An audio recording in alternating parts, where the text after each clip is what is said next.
सुमनसवन्दित सुन्दरि माधवि चन्द्र सहोदरि हेममये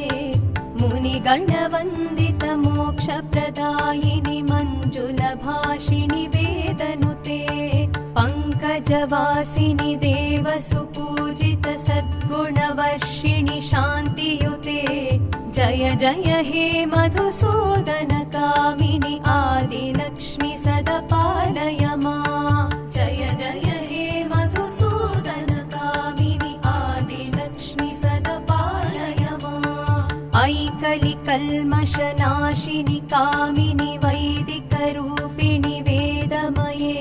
क्षीरसमुद्भव मङ्गलरूपिणि मन्त्रनिवासिनि मन्त्रनुते